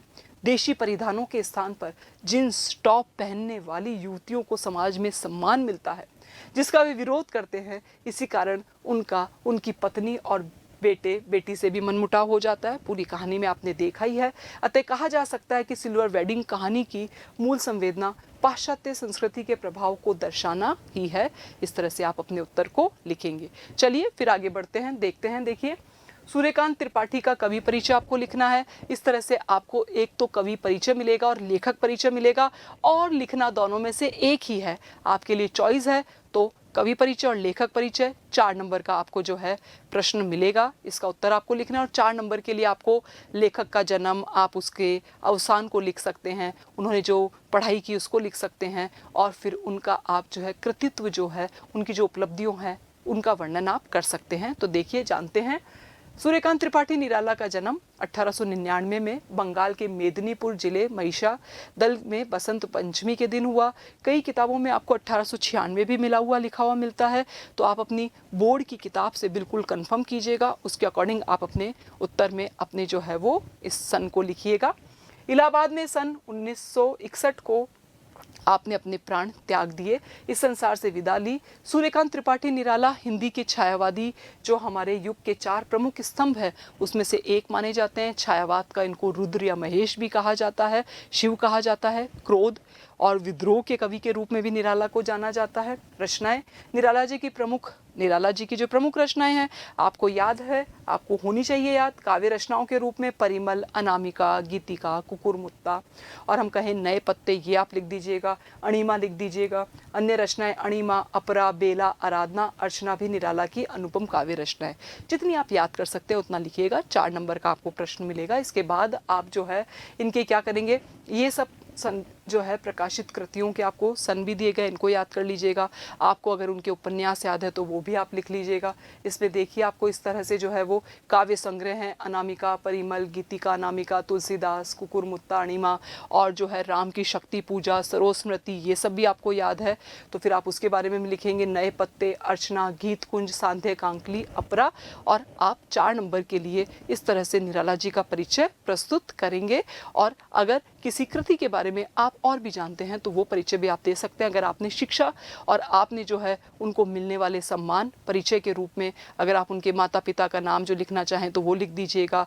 उनका जन्म जो है वो रविवार बसंत पंचमी को हुआ, ये सब आप लिखिएगा परिचय में। और अपने जो है वो 4 नंबर के लिए, अब ये तो निराला का हमने यहाँ पर लिया है। पिछली बार वीर भारती तो लेखक के रूप में आपको मिल चुके हैं और हरिवंश राय बच्चन आपको कवि के रूप में मिल चुके हैं, तो ये दोनों तो आएंगे नहीं। इसके अलावा आप सभी का एक बार कवि परिचय देखिएगा, लेखक परिचय देखिएगा 4 अंक के लिए। नेक्स्ट देखिए हजारी प्रसाद द्विवेदी जी का लेखक परिचय लिखना ही है आपको। दोनों में से ऑप्शन है जो आपका बहुत अच्छे से तैयार हो, तो पूरा पेपर आप देख रहे हैं कि किस तरह से आपको मल्टीपल चॉइस, मतलब जहां आप देख रहे हैं वहां आपको प्रश्नों के साथ अथवा में कोई दूसरा प्रश्न मिल रहा है, इस रूप में आप उत्तर लिखेंगे। आचार्य हजारी प्रसाद द्विवेदी जी का जन्म 19 अगस्त 1907 में बलिया, उत्तर प्रदेश जिले के आरत दुबे का छपरा नामक गांव में हुआ। उनका परिवार ज्योतिष विद्या के लिए प्रसिद्ध था। आचार्य हजारी प्रसाद द्विवेदी जी की प्रारंभिक शिक्षा गांव के स्कूल में ही हुई, वहीं से उन्होंने मिडिल की परीक्षा भी पास की। अतः ये हिंदी के मौलिक निबंधकार, उत्कृष्ट समालोचक और सांस्कृतिक विचारधारा के प्रमुख उपन्यासकार के रूप में प्रसिद्धि इन्होंने प्राप्त की। ललित निबंधकार के रूप में इन्होंने प्रसिद्धि प्राप्त की। इनके निबंध और जो है इनकी साहित्य और इतिहास से संबंधित जो कृतियां हैं उनका नाम आप जरूर याद कीजिएगा, लिखिएगा। लेखक परिचय में भी हिंदी के अलावा संस्कृत, बंगाली, पंजाबी, गुजराती, पाली, प्राकृत और अपभ्रंश कई भाषाओं के ये जानकार थे। उनके ऐतिहासिक उपन्यास बाणभट्ट की आत्मकथा बहुत ही फेमस है। अनाम दास का पोथा, पुनर्नवा, चारूचंद्र लेखा तो इनके श्रेष्ठ उपन्यास है ही। इनके अलावा श्रेष्ठ निबंधकार के रूप में जाने जाते हैं नाखून क्यों बढ़ते हैं, अशोक के फूल, कुटज, शिरीष के फूल भी आपके पाठ्यक्रम में है, उसका भी आप उल्लेख कर सकते हैं यहाँ पर। आलोक पर्व संग्रह आदि है। हजारी प्रसाद द्विवेदी जी को भारत सरकार ने इनकी विद्वता और साहित्यिक सेवाओं को ध्यान में रखते हुए साहित्य और शिक्षा के क्षेत्र में सन 1957 में पद्म भूषण से सम्मानित किया। हजारी प्रसाद द्विवेदी जी का दिल्ली में 19 मई 1979 को निधन हो जाता है। इसके बाद और आप लिखना चाहें तो आपके सामने पूरी जानकारी है। जितना आप लिखेंगे 4 नंबर के लिए सार्थक, सटीक, अच्छी तरह से जो याद है, जिसके बारे में आप आश्वस्त है, उस कवि का या लेखक का परिचय जो परीक्षा में मिल रहा है उसमें से एक आपको करना है, तो बहुत अच्छे से आप लिख कर आइएगा। पुरातन प्रबंध संग्रह अनुवाद है, चिंतामणि प्रबंध, लाल कनेर विश्व परिचय, इतिहास पर भी कुछ इन्होंने रचनाएं लिखी है। सूर साहित्य है, साहित्य संचार, कालिदास की लालित्य योजना, हिंदी साहित्य का उद्भव विकास लिखा इन्होंने, हिंदी साहित्य का आदिकाल है, आधुनिक हिंदी साहित्य पर विचार और साहित्य का मर्म, लालित्य मीमांसा, मध्यकालीन बौद्ध का स्वरूप। सारी रचनाएं आपके सामने हैं। जितना आप अपनी सामर्थ्य से याद कर सकते हैं याद करिएगा और प्रश्न का उत्तर लिखिएगा। आगे बढ़े, देखिए अब आपको मिलने वाली है 2 व्याख्याएं, यानी कि एक तो गद्य की व्याख्या मिलेगी, कवि की व्याख्या मिलेगी और एक लेखक की व्याख्या मिलेगी, जो भी आपके पाठ आपके लगे हुए हैं। तो हमने सबसे पहला जो है वो निम्नलिखित पद्यांश की सप्रसंग व्याख्या कीजिए। ये भी आपको जो है वो क्या मिलती है, ऑप्शन में मिलती है। 2 पद्य की व्याख्या, 2 गद्य की व्याख्या है। जो आपको लिखनी है, जो आपको बहुत अच्छी तरह से आती है, वो आप वहाँ पर लिख कर आइएगा। सब आपने कविताएं अच्छी तरह से पढ़ ली होगी। उन कविताओं की व्याख्या लिखने का पैटर्न भी आपने सीख लिया होगा। 6 नंबर की 2 व्याख्याएं आपको मिलेगी, एक गद्य की और एक पद्य की। चलिए बात शुरू हम करते हैं पद्य की व्याख्याओं के साथ। कविता एक उड़ान है, चिड़िया के बहाने कविता की। उड़ान भला चिड़िया क्या जाने, बाहर भीतर इस घर उस घर, कविता के पंख लगा उड़ने के माने, चिड़िया क्या जाने। और भी है पंक्तियाँ, तो पंक्तियाँ आपने देखी और जो पंक्तियाँ हैं इसकी अब हम क्या करेंगे, व्याख्या करेंगे। तो व्याख्या लिखने का जो पैटर्न है वो आपने जान लिया है, सीख लिया है। जिन विद्यार्थियों को अभी भी कोई संकट है व्याख्या लिखने में, वो इस पैटर्न को फॉलो कर सकते हैं। देखिए सबसे पहले हम संकेत लिखते हैं। संकेत में क्या हो जाता है, कविता 1, जहाँ से कविता हमारी शुरू हो रही है पद्यांश के रूप में, उसके हम प्रारंभ के कुछ शब्द लेंगे, डैश डैश करेंगे और लास्ट में हम अपनी कविता का एंड जहाँ हो रहा है उन वर्ड्स को हमने ले लिया है। ये हमारा संकेत हो गया। संकेत के बाद हमेशा संदर्भ आता है। संदर्भ में आप अपनी पाठ्य पुस्तक का नाम लिखेंगे और पाठ्य पुस्तक का नाम लिखने के बाद आपके जिस कवि ने उस कविता को लिखा है उसका नाम भी उल्लेख होगा वहाँ पर, और साथ ही उस कवि की कोई ना कोई जो है मुख्य विशेषता भी आपके सामने आएगी। तो देखिए किस रूप में। प्रस्तुत पंक्तियां पाठ्य पुस्तक आरोह भाग 2। आपको पता होना चाहिए आपकी किताब का नाम कि आरोह में आपके गद्य पद्य के पाठ हैं और आपके वितान में से वो अन्य पाठ हैं। तो आप ध्यान रखिएगा कहाँ से आपको व्याख्या मिल रही है। संकलित कवि कुंवर नारायण की कविता के बहाने कविता में से उद्धृत की गई है। फिर इसके बाद कुंवर नारायण तीसरे सप्तक के प्रमुख कवियों में महत्वपूर्ण स्थान रखते हैं, ये भी आपने यहाँ पर उल्लेख कर दिया। यानी कि आपने जो है वो यहाँ पर कवि की जो है वो विशेषता भी एक बता दी। इसे जरूर हाईलाइट कीजिएगा क्योंकि 2 और 4 नंबर में इनका डिवीजन किया गया है। प्रसंग, चूंकि कविता जो लिखी गई है और कविता में जो बात बताई गई है, क्या उसका सार रूप है, किस संदर्भ में बात हो रही है, उस प्रसंग को यहाँ पर लिखना है।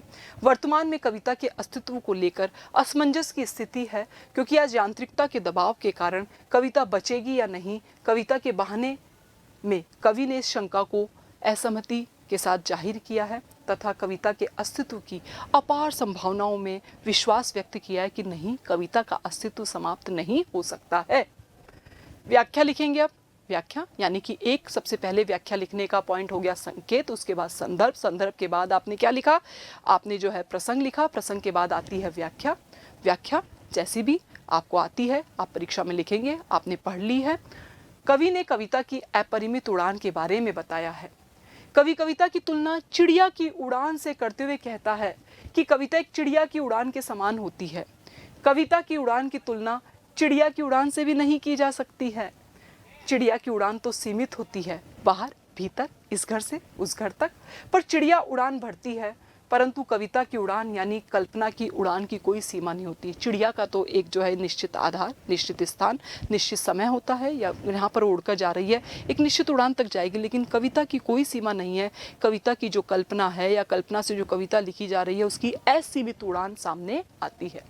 नेक्स्ट देखिए फिर आप, कविता की उड़ान तो इतनी ऊंची होती है कि बेचारी चिड़िया उसका ओर छोर भी नहीं जान पाती। कविता में नए नए भाव, नए नए रंग व नए नए विचार आते हैं। कविता न केवल घर के अंदर होने वाली गतिविधियों पर लिखी जाती है, बल्कि बाहर के समस्त संसार को भी व्यक्त कर सकती है। कविता किस प्रकार कल्पना के पंख लगाकर सब जगह घूम जाती है, यह बेचारी चिड़िया की समझ से परे है। चिड़िया की उड़ान का एक क्षेत्र सीमित होता है, जबकि कविता का क्षेत्र असीमित होता है। बात समझ में आ गई? जो आपको पंक्तियाँ मिली, जो आपको पंक्ति मिल रही है, जिस कवि की मिल रही है, उनका आपने अच्छे से अध्ययन कर लिया है। इस तरह से आप व्याख्या लिखेंगे। व्याख्या लिखने के बाद भी हमारा काम पूरा नहीं होता है, हम विशेष पर आते हैं।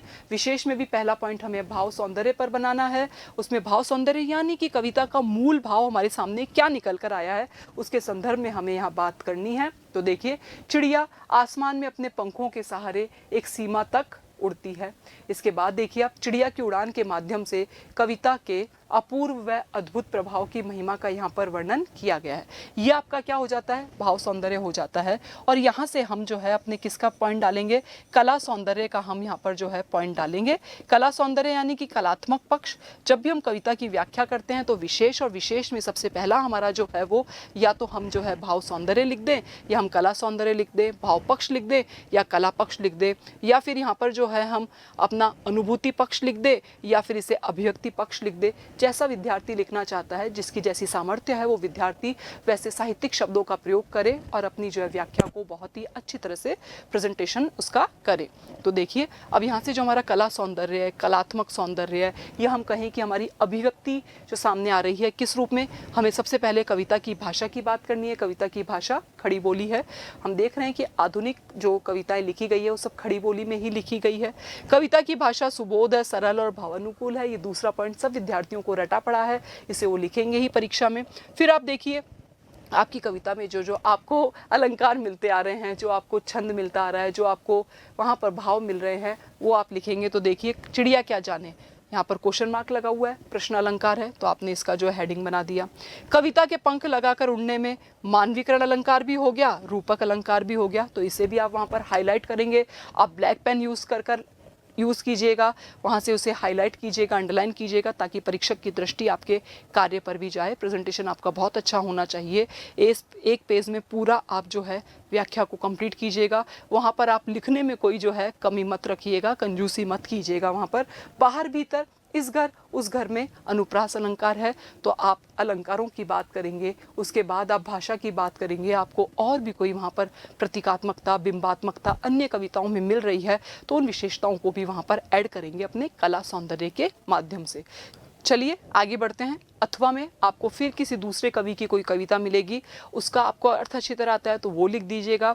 यहाँ पर जो आपको व्याख्या मिली है उसे देखकर आपने जान लिया है कि ये किस कवि की जो है वो कविता से लिया गया अंश है। तो ये बादल राग है, सूर्यकांत त्रिपाठी निराला की कविता से लिया गया अंश है। फिर बार बार गर्जन, वर्षण है मूसलाधार, हृदय थाम लेता संसार, सुन सुन घोर वज्र हुंकार। अशनि पात से शापित उन्नत शत शत वीर, शत विशत हत अचल शरीर, गगन स्पर्शी स्पर्धा धीर। पंक्तियां हैं आपके सामने। अब हंसते हैं छोटे पौधे लघु भार, शस्य अपार, हिल हिल खिल खिल हाथ हिलाते तुझे बुलाते, विप्लव रव से छोटे ही शोभा पाते। अब यहाँ पर आप जान जाइएगा, पहचान जाइएगा कि कौन कौन से यहाँ पर जो है अलंकार है। पुनरुक्ति प्रकाश अलंकार है ही, तो ये आपको अपने विशेष में लिखना है। चलिए शुरू करते हैं व्याख्या। फिर आपको संकेत लिखना है। आपने फिर संदर्भ लिखा। संदर्भ में जो है वो या तो आप ऐसे लिखिएगा या आप ऐसे लिखिएगा। आप संदर्भ में क्या करेंगे, प्रस्तुत पंक्तियां हमारी पाठ्य पुस्तक आरोह भाग 2 में संकलित कविता बादल राग से उद्धृत है। इसके रचयिता महाकवि सूर्यकांत त्रिपाठी निराला है। इसे अंडरलाइन कीजिएगा, हाईलाइट कीजिएगा इन सबको आप परीक्षा में, तो आपका प्रेजेंटेशन बहुत ही अच्छा होगा। सूर्यकांत त्रिपाठी को छायावाद का रुद्र या महेश कहा जाता है, इन्हें विद्रोह का कवि कहा जाता है, ये भी आप लिख सकते हैं। चलिए आगे बढ़ते हैं। प्रसंग। प्रस्तुत पंक्तियों में कवि ने बादल को विप्लव व क्रांति का प्रतीक मानकर उसका आह्वान किया है, ये प्रसंग है। आगे बढ़ते हैं, देखिए व्याख्या। कवि कहता है कि हे क्रांतिकारी बादल, तुम बार बार गर्जन करते हो और मूसलाधार बारिश करते हो। तुम्हारी वज्र के समान भयंकर आवाज को सुन सुन कर संसार हृदय थाम लेता है, अर्थात भयभीत हो जाता है। बिजली गिरने से आकाश की ऊंचाइयों को छूने की इच्छा रखने वाले ऊंचे पर्वत भी उसी प्रकार घायल हो जाते हैं जैसे रण क्षेत्र में वज्र के प्रहार से बड़े बड़े वीर मृत्यु को प्राप्त हो जाते हैं। तो ऐसा आप इसका अर्थ लिखेंगे। नेक्स्ट देखिए फिर आप, अन्य शब्दों में बड़े लोग या पूंजीपति ही क्रांति से प्रभावित होते हैं। इसके विपरीत छोटे पौधे हंसते हैं, वे उस विनाश से जीवन प्राप्त करते हैं। व्यापार हरियाली से प्रसन्न होकर हाथ हिलाकर तुझे बुलाते हैं। विनाश के शोर से सदा जो है वो छोटे प्राणियों को ही लाभ मिलता है। दूसरे शब्दों में क्रांति से निम्न और जो दलित वर्ग है वो उसे अपने अधिकार मिलते हैं। ऐसे आपने व्याख्या की, लिखेंगे आप। अन्य कवि की व्याख्या भी मिल सकती है, तो साथ में ही फिर आप लिखेंगे अब विशेष भाव सौंदर्य। आपका पहला पॉइंट हो गया। इसमें आप क्या करेंगे, जो भी आपको मूल भाव मूल संवेदना कविता की दिखाई देती है वो आप लिखेंगे। 1-2 पॉइंट में लिख दीजिएगा, और ज़्यादा शब्दों में भी आपको नहीं लिखना है अंकों की जगह। कवि ने बादल को क्रांति और विद्रोह का प्रतीक माना, ये तो इसका मूल निकल ही रहा है। एक आपने पॉइंट लिखा, बादल को क्रांति दूत के रूप में चित्रित किया गया है, प्रतीकात्मकता का समावेश है। कवि का प्रगतिवादी दृष्टिकोण भी यहाँ पर व्यक्त हुआ है। इनमें से आप कोई भी 2 पॉइंट आपकी परीक्षा में आप लिखिएगा। नेक्स्ट देखिए फिर आप, कला सौंदर्य में बहुत सारे हैं, जितने आपको याद रह पाए, जितना वहाँ पर लिख पाए। पहले तो आप लिखेंगे कविता की भाषा जो है वो तत्समयुक्त खड़ी बोली है। ये सारे हेडिंग आपको ब्लैक पेन से डालने हैं वहाँ पर, और अंडरलाइन करना है कि क्या क्या वहाँ पर लिख रहे हैं। हाथ हिलाते तुझे बुलाते में मानवीकरण अलंकार है, मानवीकरण की कल्पना की गई है यहाँ पर। मुक्त छंद का प्रयोग है, क्योंकि निराला जो है मुक्त छंद केचुआ छंद के लिए जाने ही जाते हैं। वीर रस का प्रयोग है यहाँ पर। क्रांति जो है वो वीर रस के लिए ही जो है, क्रांति वीर रस के बिना तो हो ही नहीं सकती। प्रकृति का मानवीकरण किया ही गया है इसमें। बार बार सुन सुन हिल हिल शत शत खिल खिल में पुनरुक्ति प्रकाश अलंकार। हाथ हिलाने में जो है वो अनुप्रास अलंकार। जितना आप लिख सकते हैं, जितना आप जानते हैं अपनी कविता के विशेष सौंदर्य में, कला पक्ष और भाव पक्ष के बारे में, उतना आप लिखिएगा परीक्षा में, और ऐड ऑन करने की कोशिश कीजिएगा कि कैसे हम अपनी व्याख्या को अच्छी लिख सकते हैं। हृदय थामना, हाथ हिलाना, मुहावरे का सार्थक प्रयोग भी यहाँ पर किया गया है। ये तो थी हमारी किसकी व्याख्या, पद्य की व्याख्या।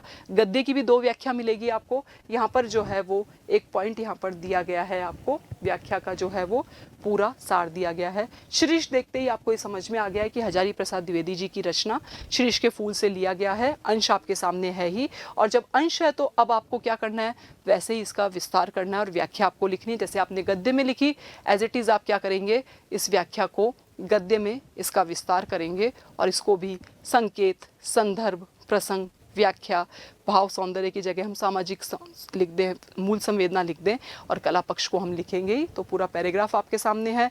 ये आपने बहुत अच्छे से पढ़ा होगा कि शीरीष जो है वो एक अद्भुत पुष्प के रूप में यहाँ पर आया है, और सुख हो दुख हो वो हार नहीं मानता है। ना उसको उधो का लेना, ना माधो का देना, किसी से उसका कोई लेना देना नहीं है।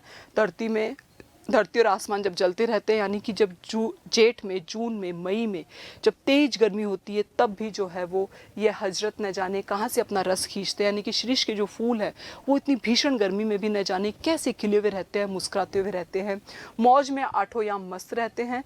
एक वनस्पति शास्त्री ने बताया मुझे कि यह उस श्रेणी का पेड़ है जो वायुमंडल से अपना रस खींचता है और ज़रूर खींचता होगा, ऐसा अनुमान जो है वो द्विवेदी जी ने इस पेड़ के बारे में, जब इसके बारे में निबंध लिखा, इसकी प्राकृतिक वनस्पतिक विशेषताओं के बारे में ऐसा लिखा। फिर यहाँ पर जो है वो ये फिर आपके व्याख्याकांश ही चल रहा है, ऐसी व्याख्या आपको परीक्षा मिलेगी। तो भयंकर लू के समय इतने कोमल तंतु जाल ऐसे सुकुमार केसर को कैसे उगा सकता था? अवधूतों के मुंह से ही संसार की सबसे सरस रचनाएं निकली है। कबीरदास जी बहुत कुछ इस शिरीष के समान ही थे, मस्त और बेपरवाह और सरस और मादक। कालिदास जी भी जरूर अनासक्त योगी रहे होंगे। ये पूरा अंश है। अब ये अंश आपने पढ़ लिया, इसकी व्याख्या आपको लिखनी है। कैसे लिखेंगे? वही संकेत आपने लिखा, वही संदर्भ लिखा। प्रस्तुतावतरण हमारी पाठ्य पुस्तक के पाठ क्या है? पाठ का नाम भाई शिरीष के फूल शीर्षक निबंध से उद्धृत है, और आप पाठ्य पुस्तक का नाम भी लिख देंगे, आरोह भाग 2। लेखक हजारी प्रसाद द्विवेदी जी हैं। हजारी प्रसाद द्विवेदी जी ललित निबंधकारों में महत्वपूर्ण स्थान रखते हैं। ये महत्वपूर्ण है, इसे आप अंडरलाइन कर लीजिएगा। इसके बाद प्रसंग लिखेंगे। प्रस्तुतावतरण ने लेखक ने आंधी, लू और गर्मी की प्रचंडता में भी अवधूत की तरह, अवधूत जो विपरीत परिस्थितियों का सामना करते हुए जीवित रहते हैं और कोई ना कोई समाज के लिए हितकारी कार्य करते हैं, उसे अवधूत कहा जाता है। अविचल होकर कोमल फूलों का सौंदर्य बिखेर रहे शिरीष के माध्यम से मनुष्य की जीने की अजेय जो इच्छा है और लोक चिंता में लीन कर्तव्यशील बने रहने को महान मानवीय मूल्य में इस रूप में यहाँ पर स्थापित किया है। तो प्रसंग आप लिख देंगे। इस निबंध का जो भी सार आपको समझ में आ रहा है, जो पंक्तियाँ आपको समझ में आ रही है, उसमें आप इसका प्रसंग लिखेंगे। प्रसंग के बाद फिर एक विस्तृत व्याख्या आपको लिखनी होगी। प्रस्तुतावतरण में व्याख्या लिखने का ढंग, आप पंक्ति को पढ़ते जाइए और उस पंक्ति से आप क्या समझते हैं अपने शब्दों में आप उसे लिखते चले जाएंगे। प्रस्तुतावतरण में लेखक ने इस फूल में कोमलता के साथ साथ कठोरता के दर्शन भी किए हैं, उसका वर्णन किया है। शिरीष के फूल वर्ष में अधिकतर समय खिले ही रहते हैं। भीषण गर्मी में खिले रहने से लेखक को इनमें विपरीत परिस्थितियों में जीवन जीने की कठोर भावना दिखाई देती है। ये फूल सुख और दुख की स्थितियों में हार नहीं मानते हैं, इनका किसी से कोई लेना देना नहीं होता है। जब भीषण गर्मी में धरती और आकाश जलते रहते हैं, तब सर्दी गर्मी के मौसम में शिरीष के फूल समान रूप से अवधूत की तरह अपना अस्तित्व बनाए हुए हैं। नेक्स्ट फिर जो है इसकी और आपको व्याख्या करनी है, क्योंकि एक एक पंक्ति को पढ़ेंगे और उसका विस्तार से आप जो व्याख्या करेंगे तो आपका अंश तो ये लंबा होगा ही। लेखक ने पेड़ पौधों के वायुमंडल से रस लेने की वैज्ञानिक बात का समर्थन करते हुए कवि की योग्यता निर्धारित करने का प्रयास किया है। लेखक को शिरीष अवधूत की तरह लगता है, यह हर स्थिति में ठीक रहता है। भयंकर गर्मी में भी ये अपना जीवन रस ढूंढ लेता है। एक वनस्पति शास्त्री ने बताया है कि यह वायुमंडल से अपना रस खींचता है, तभी तो भयंकर लू में ऐसे सुकुमार केसर उगा सका। अवधूतों के मुंह से भी संसार में की सबसे सरस रचनाएं निकली। कबीर और कालिदास उसी श्रेणी के कवि की श्रेणी में आते हैं। ये व्याख्या का विस्तार हो गया। ऑब्वियसली व्याख्या के विस्तार के बाद आप और इसकी व्याख्या का विस्तार करेंगे। जहाँ तक आपको व्याख्या दी गई है उसका विस्तार तो आपको करना है। तो आगे बढ़ते हैं। देखिए, जो कवि अनासक्त नहीं रह सका, जो फक्कड़ नहीं बन सका, वही असली कवि जो है। लेखक की दृष्टि में कालिदास अनासक्त योगी की तरह स्थिर प्रज्ञ विदग्ध प्रेमी थे। उनका एक एक श्लोक मुग्ध करने ही वाला है। चलते हैं, देखिए आगे जो है वो लेखक ने शिरीष को अवधूत की संज्ञा दी। विशेष के हम जो है वो भाव पक्ष की ओर आ गए हैं, क्योंकि शिरीष भी कठिन परिस्थितियों में मस्ती से जीता है। उसे संसार में किसी से मोह नहीं है और लेखक की भाषा तत्सम प्रधान है। यहाँ से आपका जो है वो कला पक्ष आपका शुरू हो जाएगा। तो आप लिखेंगे यहाँ पर नेक्स्ट तत्सम शब्दावली के साथ तद्भव, देशज, उर्दू, फारसी आदि फारसी भाषा के शब्दों का प्रयोग भी उन्होंने किया है। फारसी भाषाओं की जगह भाषाओं के शब्दों का प्रयोग किया है। और आपको अगर परीक्षा में समय मिलता है और आप लिख पाते हैं तो इनका अलग अलग हेडिंग बना दीजिएगा। आप तद्भव शब्द का हेडिंग बनाइएगा, उसके सामने लिख दीजिएगा। आप देशज शब्द का हेडिंग बनाइएगा, फिर उसके सामने लिख दीजिएगा कि कौन कौन से उस व्याख्या में आपको शब्द मिले हैं। अगर ऐसा कर पाएँ तो बहुत अच्छा है। चलिए फिर आगे बढ़ते हैं। देखिए, विचारात्मक, भावात्मक, व्यंग्यात्मक शैली का प्रयोग किया गया है। जो अंश जिस रूप में मिल रहा है, जिस शैली में आप उसे देख रहे हैं, कहीं विवरणात्मक शैली है, कहीं विचारात्मक है, भावात्मक है, व्यंग किया गया है, तो आप जरूर इन शैलियों का भी वहाँ पर प्रयोग कीजिएगा अपने विशेष को लिखने में। भाषा सरल है, सहज है, अभिव्यक्ति में सक्षम है, ये लिखेंगे ही। किसी कवि की भाषा में जो है वो अगर मुहावरों का प्रयोग किया गया तो उन मुहावरों को भी आप वहाँ पर लिखेंगे ही। ये थी हमारी गद्य में लिखने की व्याख्या जो हम इस पैटर्न के आधार पर लिखेंगे। आगे चलते हैं, देखिए फिर आपको एक व्याख्या मिलेगी, गद्य की मिलेगी, दोनों में से आपको एक लिखनी है। तो अब ये जो व्याख्या है आप इसे पढ़ लेंगे और पढ़ते ही आपको समझ में आ जाएगा, क्योंकि आपने तो इन पाठों को 2-3 बार जरूर पढ़ लिया है, याद कर लिया है। तो व्याख्या जैसे आपके सामने आएगी आपको समझ में आ जाएगी कि जैनेंद्र के बाजार दर्शन से ये व्याख्या ली गई है। व्याख्या का पैटर्न मैं आपको समझा चुकी हूँ कि आपको संकेत लिखना है, संदर्भ लिखना है जिसमें आपके पाठ के लेखक का परिचय, किस पाठ्य पुस्तक से लिया गया है उसका परिचय, और लेखक की कोई विशेष बात आपको बतानी है, वहाँ से वो पंक्तियाँ उतरण लिया गया है, ऐसा आप लिखेंगे। फिर आप जो है प्रसंग में जो भी आपके सामने पाठ आ रहा है उससे संबंध रखने वाला क्या प्रसंग चल रहा है उसकी चर्चा करेंगे। व्याख्या विस्तृत लिखेंगे, व्याख्या के बाद विशेष का हेडिंग डालेंगे, और विशेष के हेडिंग के बाद जो है आप जो क्या करेंगे उसकी मूल संवेदना, और मूल संवेदना के साथ साथ आप क्या लिखेंगे उसमें आगे जो भी आपका वहाँ पर कला पक्ष, भाषा का पक्ष जो वहाँ पर सामने आया है उस अभिव्यक्ति पक्ष को भी प्रस्तुत करेंगे। और इसी तरह से आपके 2 और 4 नंबर की 6 नंबर की व्याख्या परीक्षा में लिखेंगे। अब यहाँ पर जो है वो इसकी व्याख्या का मैंने विस्तार से वर्णन नहीं किया है क्योंकि पैटर्न सेम है ही। सबसे पहले आपको संकेत लिखना है, संकेत में आप सभी को समझ में आ गया है कि कोई भी व्याख्या चाहे गद्य की हो पद्य की हो, वहाँ का प्रथम जो है आप कोई भी शब्द ले लेंगे, आप जो है जो भी आपको लिखना है डैश डैश करके आप अंतिम शब्द लिखेंगे। संकेत के बाद हमेशा बात होती है संदर्भ की, तो संदर्भ में जो पाठ, जो पंक्तियाँ, जो अवतरण लिया गया है वो किस पुस्तक से लिया गया है, उसके लेखक कौन है, और उस लेखक की कोई एक विशेषता जरूर आप संदर्भ में ऐड कीजिएगा। इन्हें आप ब्लू, और ये तो ब्लू पेन से लिखेंगे ही, ये ब्लैक पेन से लिखेंगे, आप अंडरलाइन कीजिएगा। संदर्भ के बाद आता है प्रसंग। प्रसंग में आप सभी जो हैं विद्यार्थी क्या लिखेंगे, प्रसंग में जो भी व्याख्या दी गई है उसके पहले का अंश आपको यहाँ पर लिखना है 3-4 पंक्तियों में। इसके बाद व्याख्या का विस्तृत वर्णन आप पढ़ते चले जाएंगे और पढ़ने के बाद अपने शब्दों में उस व्याख्या का विस्तार करते चले जाएंगे। फिर बारी आती है आपके विशेष की। मैं अगेन आपसे कह रही हूँ कि आपको सभी ये ब्लैक पेन से और अंडरलाइन करके लिखना है।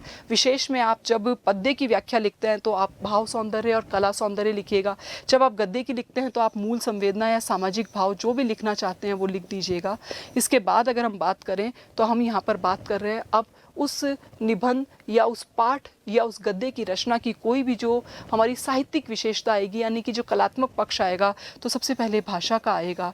भाषा के बाद आप हेडिंग डाल सकते हैं शब्द प्रयोग का। शब्द प्रयोग को आप क्या करेंगे, शब्द उसमें बांट लीजिएगा। मैंने अभी बताया था आपको उद्भव, तद्भव, जो तत्सम शब्दावली है, उर्दू, देशज शब्द, ऐसे हेडिंग बनाइएगा। अगर आपका सामर्थ्य है तो वहाँ से आपके पास समय है तो कुछ शब्दों को छाट कर वहाँ जरूर लिखिएगा। फिर आप शैली पर बात कीजिएगा। शैली के बाद आप मुहावरे अगर उसमें है तो उस पर बात कीजिएगा और अपनी व्याख्या को कंप्लीट कीजिएगा। चलिए, इस तरह की 2 गद्य की व्याख्या, 2 पद्य की व्याख्या, जिसमें से आपको एक एक करनी है और दोनों ही व्याख्याएं 6-6 अंक के लिए आपको मिलेगी। आगे बढ़ते हैं। देखिए अब खंड द आ गया आपके सामने, जिसमें आपको 4 अंक के लिए पत्र मिलेगा। पत्र आपको अर्ध सरकारी पत्र के रूप में मिला है, कोई और पत्र भी मिल सकता है। पत्र आपके सामने है, ऐसा भी मिल सकता है, और किसी भी विषय पर आपको पत्र मिल सकता है।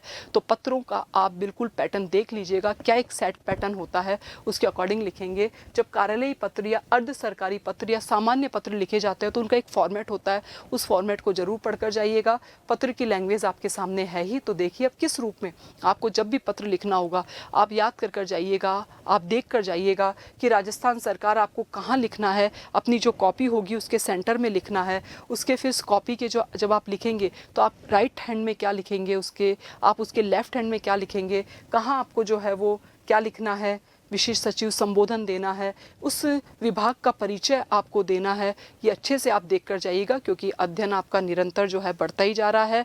आपने बहुत अच्छे से अपने पत्रों के पैटर्न को लिख कर याद कर लीजिएगा। मैं तो ये कहती हूँ अभी जिनको लगता है कि मेरे पत्र मुझे अभी जो है और तैयारी करनी है, पत्रों के फॉर्मेट को और देखना है, वो ज़रूर देखें। तो इस तरह का फॉर्मेट आपका रहेगा। कोई भी आप जो है विभाग आपको दिया गया है उसी विभाग को आपको यहाँ पर लिखना है इस तरह से। नेक्स्ट देखिए, फिर आप चूँकि चुनाव हो रहे हैं और चुनाव हो रहे हैं तो फिर शिक्षकों को लगाना है, इसके संदर्भ में पत्र आपको लिखना है। तो ये पूरी लैंग्वेज वहाँ पर ये रहेगी। इस लैंग्वेज को आप पूरा पढ़ लेंगे कि कैसे आपको जो है वो वहाँ पर जो भी आपसे पूछा गया है उसके संदर्भ में आप एक मैटर को बनाकर वहाँ पर लिखेंगे। जब आप मैटर को लिखेंगे तो आपका पूरा पत्र हो गया। जब हम नेक्स्ट आगे चलेंगे तो आवश्यक हो तो फिर यहाँ पर जो है वो पूरा दे रहे हैं। जिन्होंने भी पत्र लिखा है उन्होंने पूरा आपको बताया है कि किस तरह से आप जो है शंकर दयाल शर्मा जो चुनाव अधिकारी है जयपुर से संपर्क कर सकते हैं, चुनाव विषयक विशेष जानकारी प्राप्त कर सकते हैं और ये आपका पत्र पूरा होता है। कोशिश कीजिए परीक्षा में, हमने तो यहाँ पर पीपीटी के और स्लाइड के माध्यम से आपकी जो है वो ये पत्र 2 स्लाइड में आया है, लेकिन परीक्षा में आपको एक पेज पर पूरा पत्र लिखना है। कोशिश करो कि शुरू से लेकर एंड तक जो आप पत्र लिखेंगे एक ही पेज पर आ जाए। उसे आप जो है, अगर आपकी कॉपी का कोई आधा सा पेज छूट रहा है जहाँ पर आपके प्रश्न पूरे हो गए, तो भी आप पत्र जो है दूसरे पेज से शुरू कीजिएगा, न्यू पेज से, उसे आप उस आधे पेज से मत लिखिएगा। ये भी पत्र लिखने का एक तरीका होता है। नेक्स्ट आगे बढ़ते हैं। देखिए दूसरा पत्र आपको मिला जो है विशिष्ट सचिव राजस्थान सरकार की और से समस्त विभागों को समय परिवर्तन हेतु कार्यालय ज्ञापन देना है।